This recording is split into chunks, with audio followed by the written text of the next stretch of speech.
There it goes. Okay. Welcome to my basement. Basement guest room, I guess now. Really needs painted badly, but it's clean and relatively quiet. Unless, of course, somebody jumps in the window or the cats pound on the door, which occasionally they do.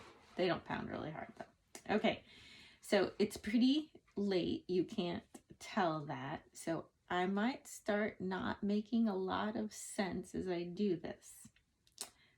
We can hope that doesn't happen. We'll find out. Anyway, this is the video on the notes for chapter 3, which you need to print out for yourself. There's only one page, front and back, and I'm going to go through them now. So chapter 3 was more about the history of Christianity impacting the culture.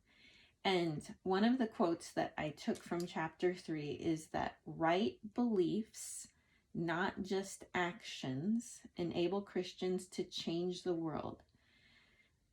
Right actions are important, but what will go farther is right beliefs that lead to action. So, and you guys know that. Sorry, see, there goes the sentences. So maybe I'll get through this really fast. You guys understand that anybody can do something or have a right action when they're forced to. But in this class, what we are aiming for is to go below the actions and look at the beliefs and make sure that those correspond with the Bible and correspond with what God said, because those beliefs are the things that actually lead to better actions. I'm not going to say right actions because everybody is in a different spot in their walk with God. And you guys are way past the just do the right thing kind of concept. Sometimes there are very simple things where it is just do the right thing. But most of the time, there is a belief that is the foundation of an action. And if we get those foundational beliefs correct, better actions will come as a result. So that's what we're aiming for. That's why I like this quote. Right beliefs, not just actions, enable Christians to change the world. So right beliefs, that's considered orthodoxy. It's also known as right doctrine, and as I already said, right beliefs. It is really a picture of a relationship between Jesus and you. I don't know how to explain that one, but the relationship between right beliefs is really, we get our beliefs from Jesus. So it's really about you and Jesus. It's about your relationship, what you have learned from the Bible, what you continue to learn from the Bible when you struggle with something that the Bible says you can do this freely, but maybe you've grown up in a house where you can't do it freely. All that struggle. So we're just really, orthodoxy is right doctrine, and it's just a picture of the relationship between Jesus and you. Enough said. Okay, I'm never going to get done, right? So from orthodoxy comes orthopraxy. These are $10 words. Orthodoxy is just right beliefs and right doctrine. Orthopraxy are the right actions, also known as sound actions. This is really the relationship between Jesus, others, and you.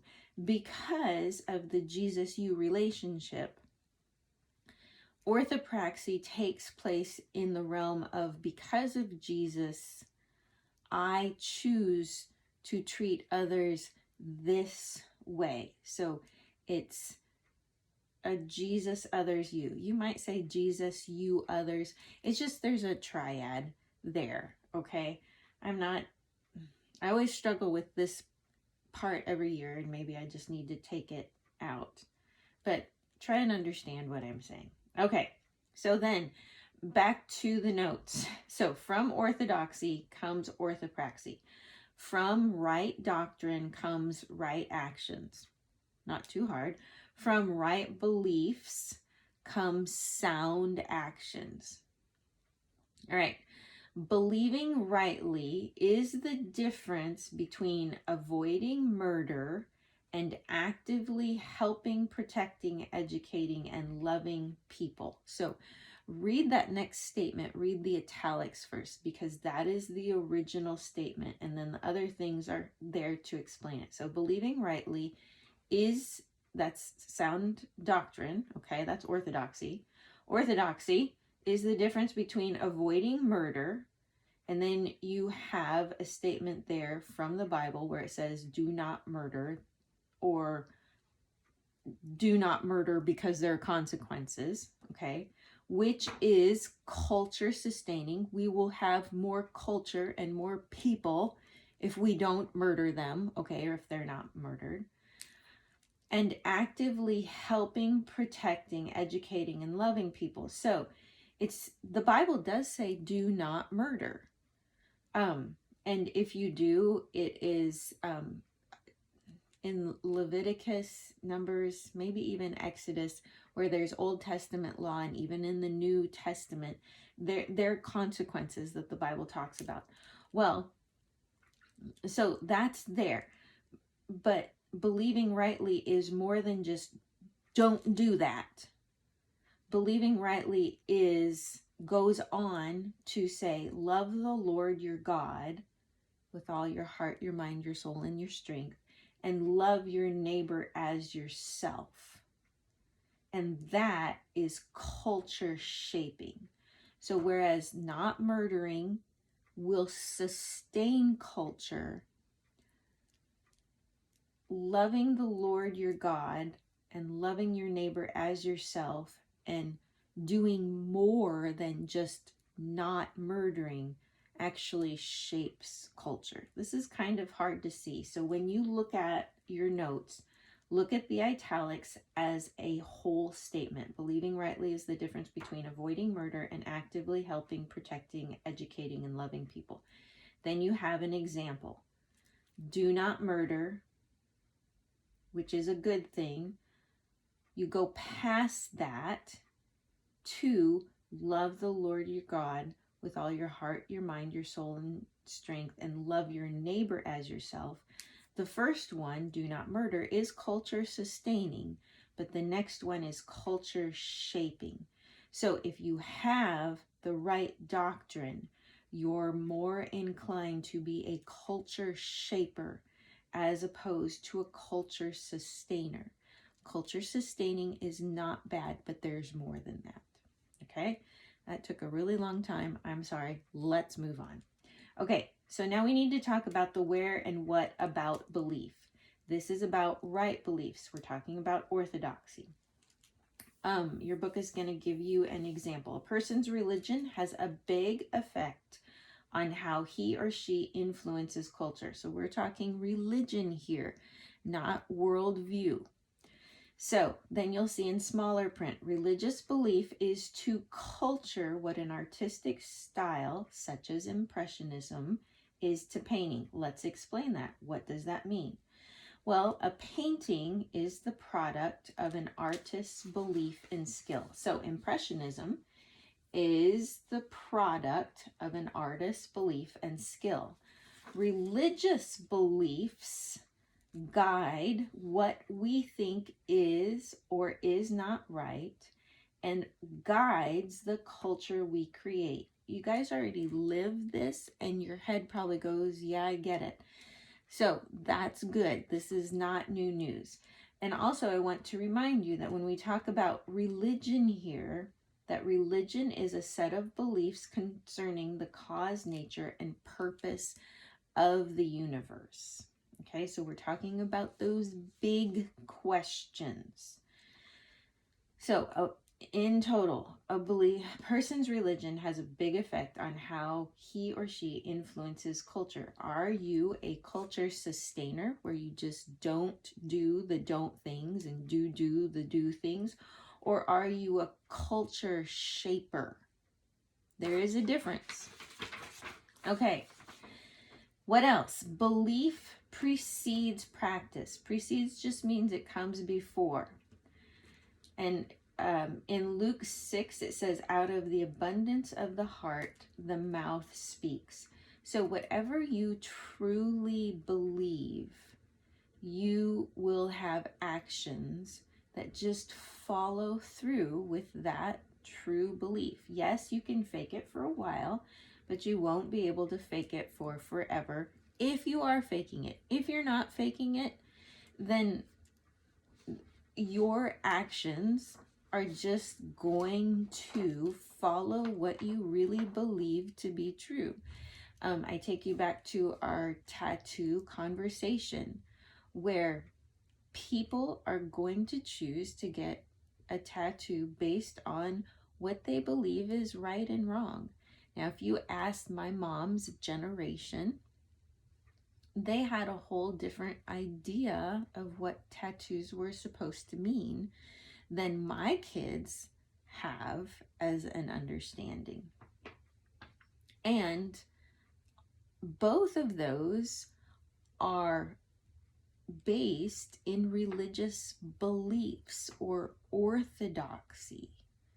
Okay, both of them. Let's go on. We as Christians are responsible. So we are responsible to check our beliefs because we hold right and wrong beliefs. How can that be possible? We live in a sinful world. Okay, we have the truth. The truth is in the Bible. And as we saw with Genesis 1 through 11, there are things that we don't understand about the Bible. It takes studying. And where you might start when you're 5, or the beliefs that you hold when you're 5, are not always the same beliefs that you hold when you're 15. You would expect it to grow, to change a little bit. So we have to check our beliefs because we do hold right and wrong beliefs. There is a big impact that a sinful world plays upon the truth. And I can't say that enough. We need to constantly measure our beliefs against what is true. This is just a practice that we need to get used to and be okay with. And we need to correct where we are wrong, align our actions, and go ahead and do. You also have to remember that as Christians, when we hear that there are other Christians, we automatically expect them to hold right beliefs. And so we look at them and their actions, and we'll either say, oh, that measures up, or that doesn't measure up. And people, when they hear that we are Christians, if they're Christians and they hear that we are Christians, they have the same idea. They're expecting certain things or certain behaviors from us. Now, we could go into how that's possibly unfair and all that. I'm not going to go there just yet. But let's suffice it to say that Christians, when they hear of other Christians, they have certain expectations because we believe in the same God, or we think that we do. And that is actually a biblical thing that is given in the Bible. It is not wrong for Christians to expect Christians to act upon the truth. That's scriptural. It does get muddy, though, and you know it as well as I do. So let's just move on, all right? The last where and what about belief is that's important to know is that people hold beliefs. Institutions do not. So this seems like a duh thing again, and I'm sorry, I have a great grasp on the obvious. But we need to remember this as we are dealing with culture. But first of all, you need to know what an institution is. You know what a person is, okay? They're really easy to see. They look a lot like you and me, okay?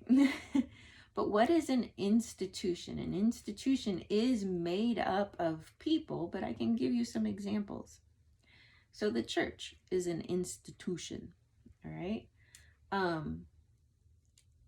The family is an institution. Education is an institution. So an institution is a larger gathering of people.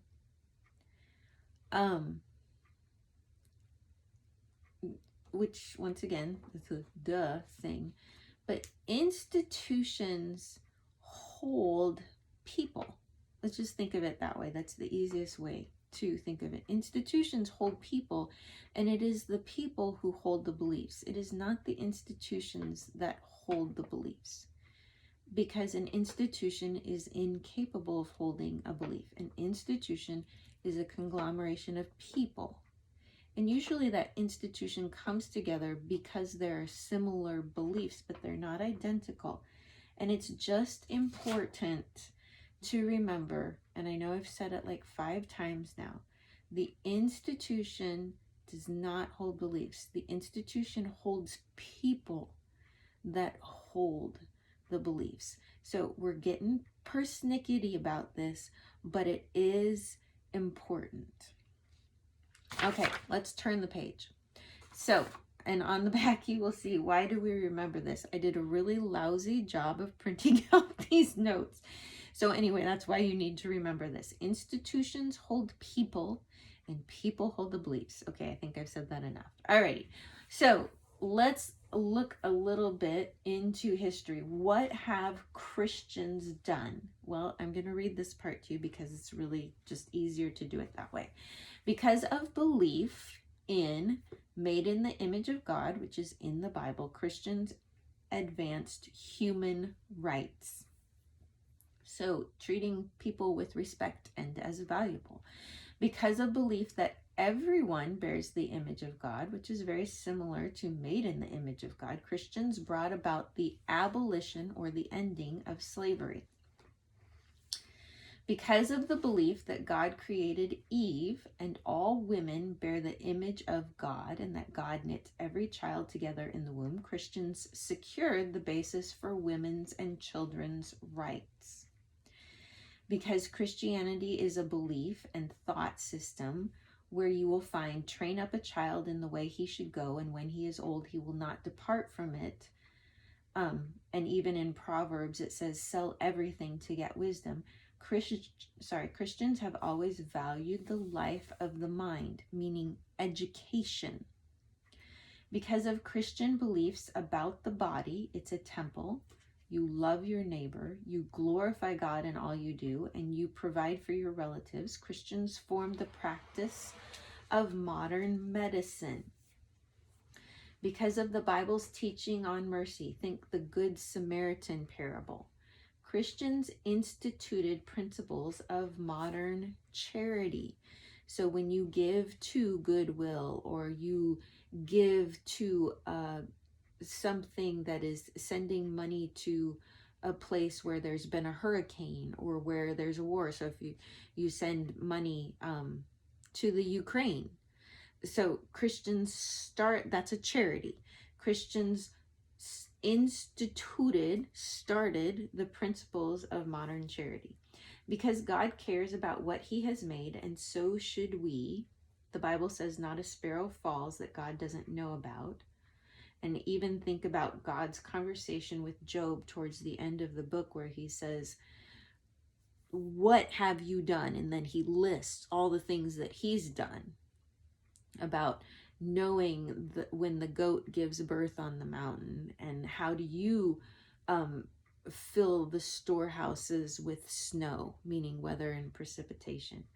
Christians built the foundations of modern science, and because of the belief that art is a means of vividly displaying how the divine touches our everyday, Christians shaped art. Now, you read about all of these in your book, and you're probably a little bit more familiar with some of the ins and outs that you learned how Christians played a part. But the point is, they had the right orthodoxy.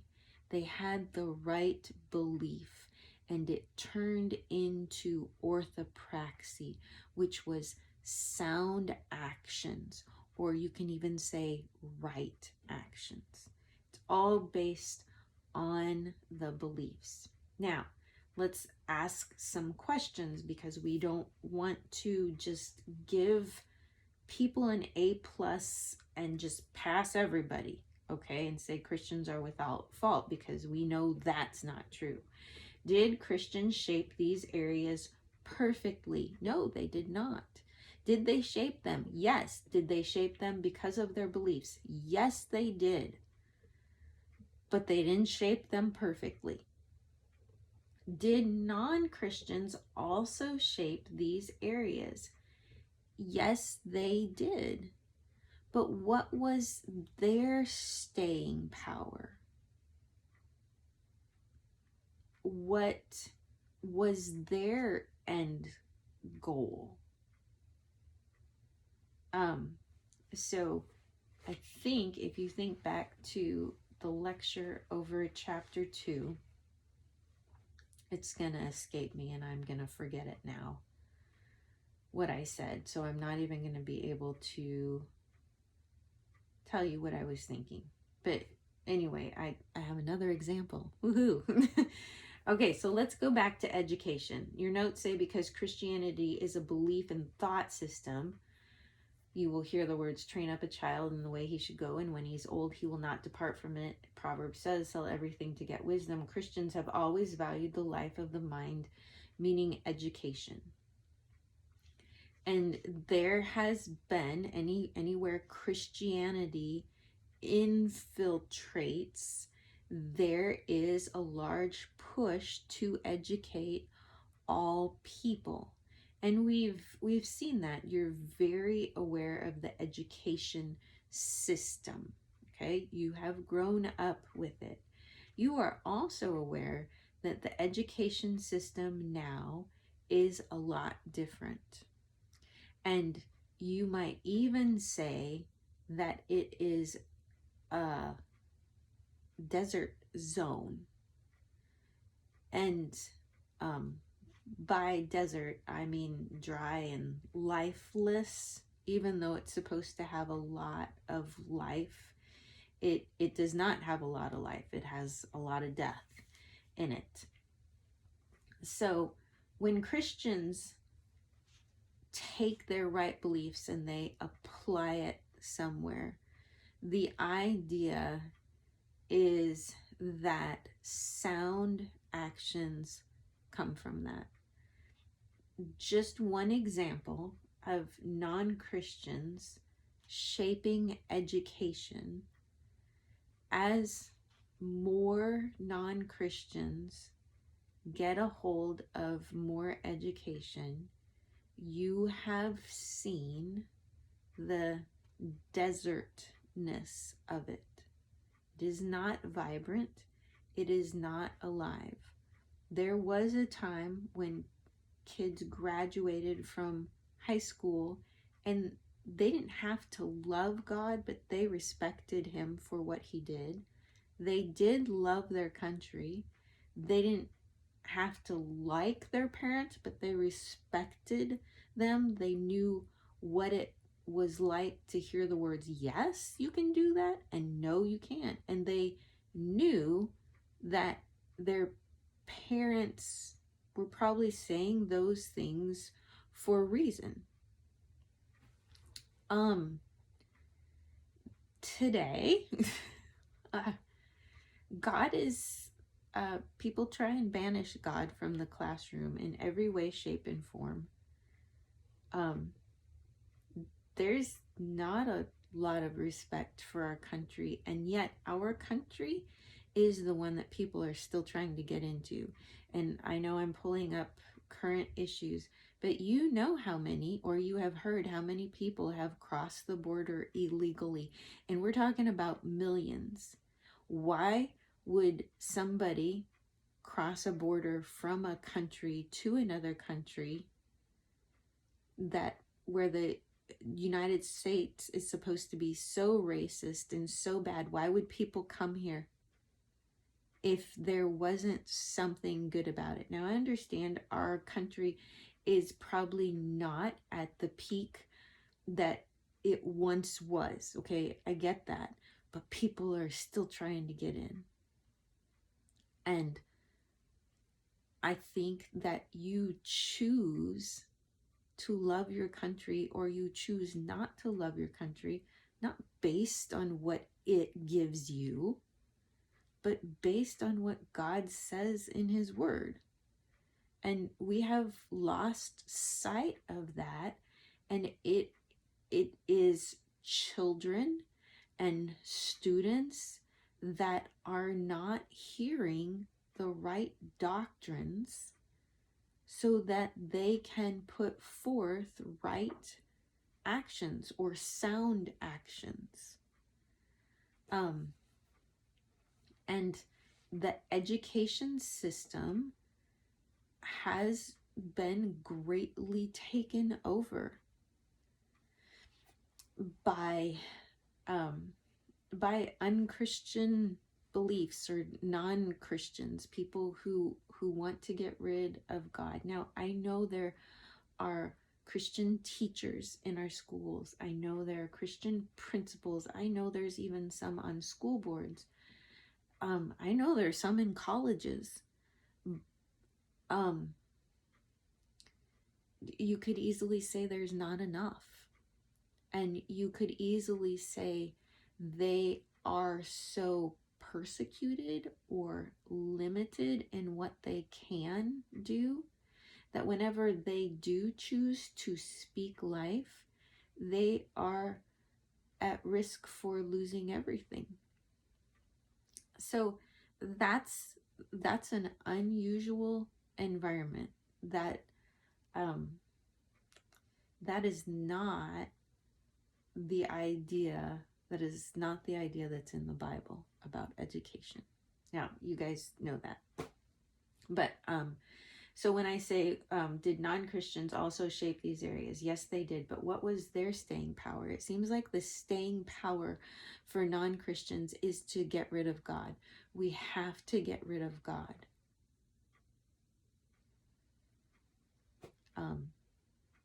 We'll need to check that throughout this year and see if that holds true.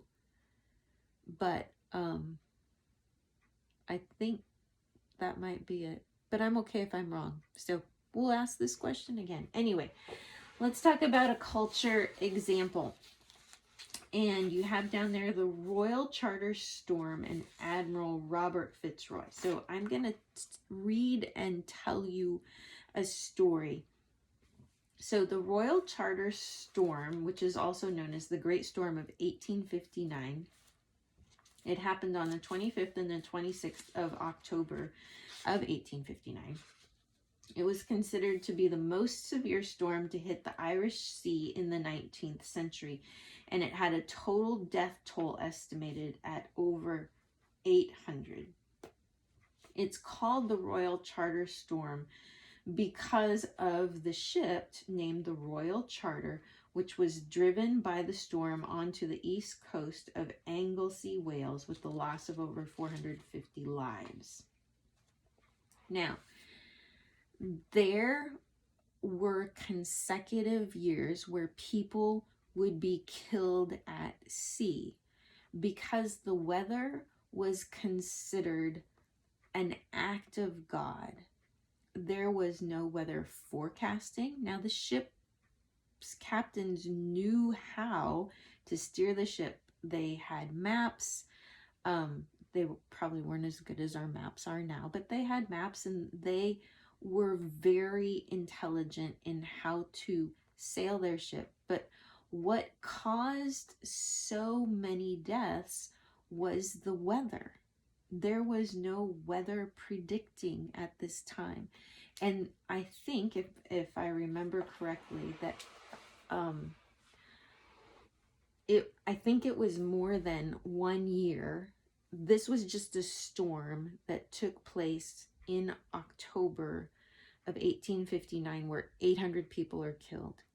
But over a time frame, I think it was 5 years or less, they totaled all the ship, you don't say crashing, the ship casualties, and there were over 7,000 people that lost their lives.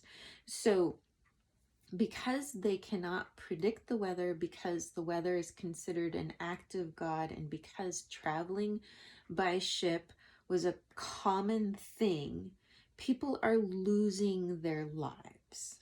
Okay? Who comes into this? Well, Admiral Robert Fitzroy. So a little past on him. He was a celebrated sailor and founder of the Met Office. Okay, that was the first weather forecasting office. He was also Charles Darwin's captain on the HMS Beagle during Charles Darwin's famous circumnavigation in the 1830s. But what he is most known for is his weather forecasts. He is the one who brought weather forecasting to the forefront of society. He had, as the papers say, you can't see them, so you just have to listen to me and you can look it up yourself. Admiral Fitzroy, what he did, he sailed Charles Darwin around the world in his younger years. In his older years, he had a desk job. He was an admiral, but he had a desk job, and he was quite concerned about the number of people who were losing their lives because of these divine acts of God, these weather problems, these storms that would kill people because ships were overturned or they would crash onto the rocks or who knows what.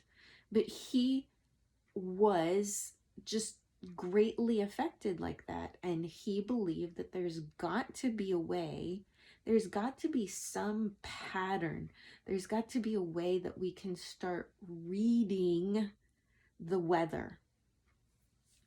And he was a Christian. He believed that every life was valuable. And when you hear that, you say, well, of course, that would be the guy who would be moved when there's like 7,000 people during a 5-year period that are losing their lives, and who knows where they were spending eternity. Okay, so anyway, he's the one who started it. So how do you start something like that? He started watching, and he started getting people together of like mind, and they started watching the weather. And with the very rudest of instruments, they would see which way the wind was blowing. They would try and get a speed. They would even watch, according to old wives' tales, how animals would react. And then, because of the telegraph, they would telegraph all their information into a main office, the Met Office.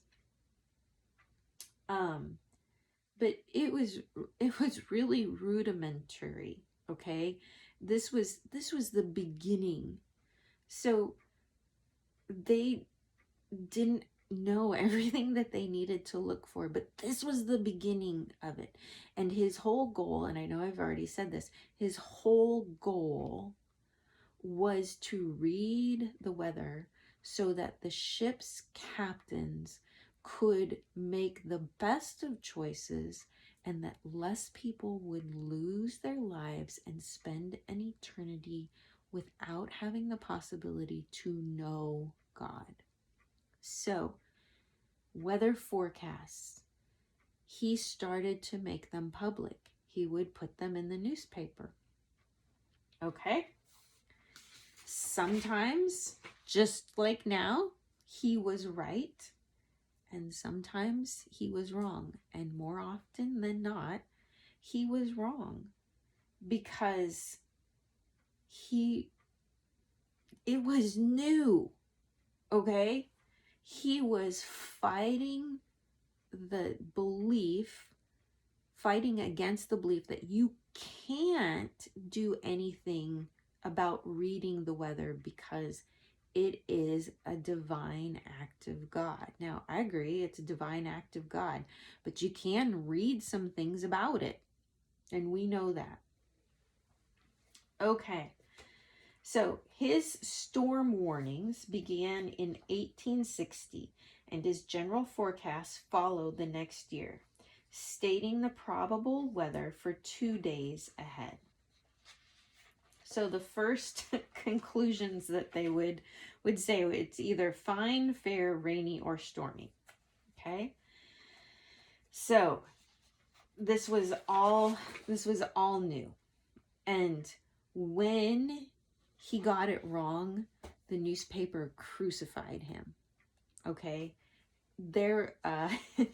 He did predict rain for a Derby day, and it turned out to be a really nice day. And they just, people in the newspaper, they would poke fun, and they would be downright mean, because he's disrupting their lives. Okay. So anyway, let's move on to, so he started in 1860. He does this for 5 years. Okay. Let me read you this last. Okay. Here we go. So there was a typical complaint was filed in the Cork Examiner. So that's a newspaper. And it would say, yesterday at 2:00, we received by telegraph Admiral Fitzroy's signal of a southerly gale. The gallant meteorologist might have sent it by post, as the gale had commenced the day before and concluded fully 12 hours before the receipt of the warning. So by 1865, they had gotten better, but just how they could mess up the weather was off the charts. So they predicted a southern wind that would blow for a certain amount of hours. And according to the weather forecast, it was supposed to stop at 2 p.m. Well, it had stopped 12 hours earlier because it had started a whole day before that. But anyway, somebody had to write about it in the paper. This, however, just made Fitzroy work harder than ever to decode the British weather. He published a book and gave lectures, but by 1865, with his critics in full voice, he was exhausted and beset by the return of an old depressive condition. So the man has a problem with depression on top of this. Just trying to save lives, and he's getting made fun of because his attempts are not so much correct, but it's the right idea. Okay, so anyway, he retired from his West London home to Norwood, 1865, south of the capital, for a period of rest, but he just couldn't recover. The last forecast of his lifetime was published in his absence on the 29th of April, 1865. It predicted thunderstorms over London. The following morning, so that's April 30th, Fitzroy got out of bed to get ready for church. He kissed his daughter as he walked to his dressing room. That's his bedroom, okay? Then he turned the key in the lock and killed himself.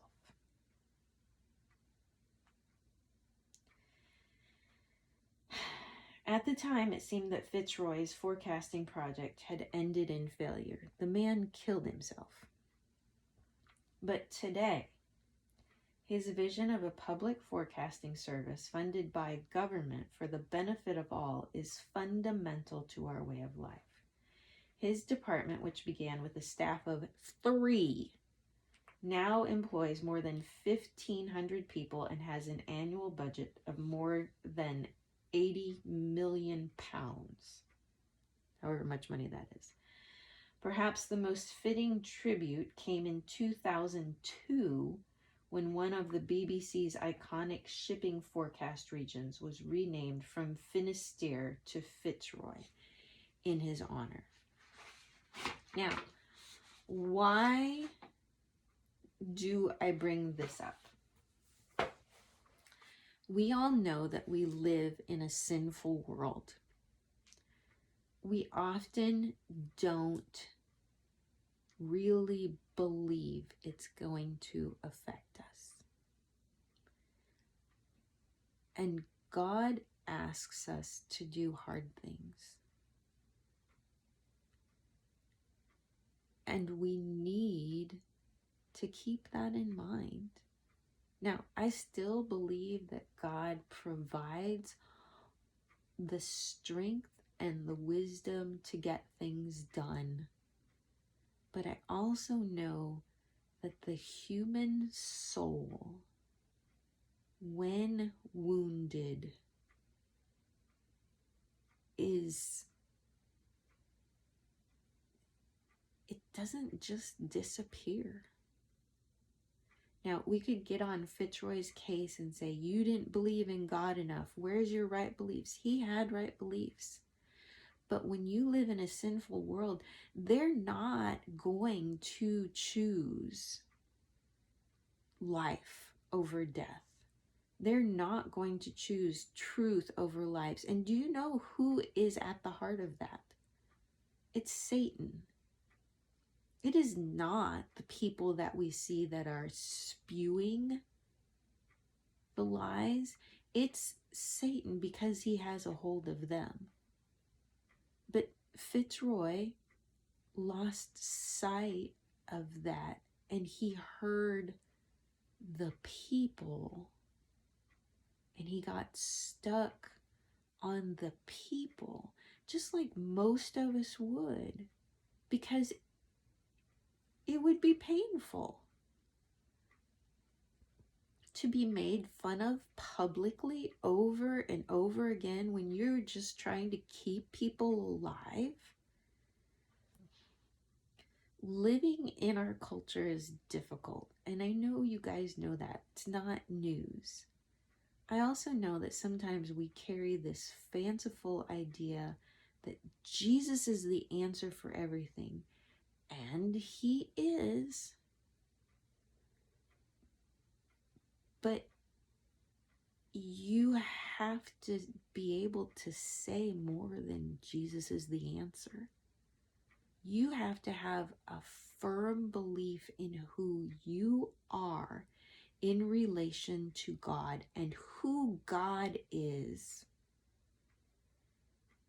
And there's still going to be casualties because we live in a sinful world and Satan is real and he's shooting for keeps. Now, the good news is, you know what?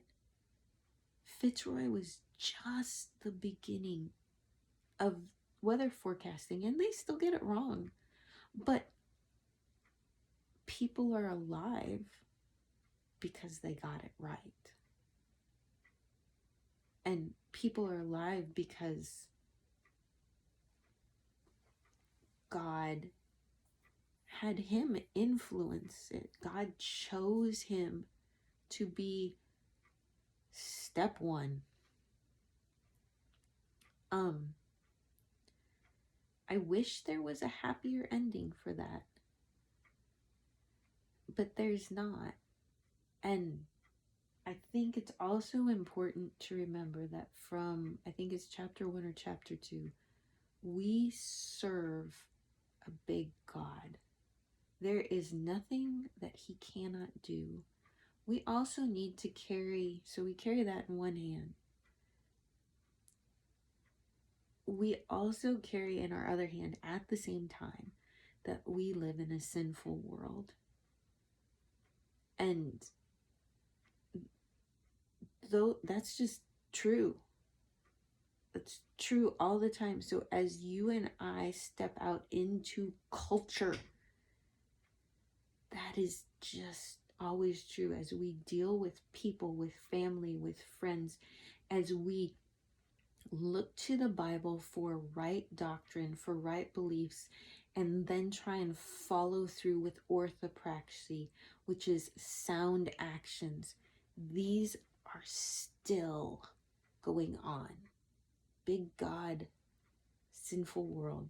And I know you know that, but I just want to make sure one more time that you know that.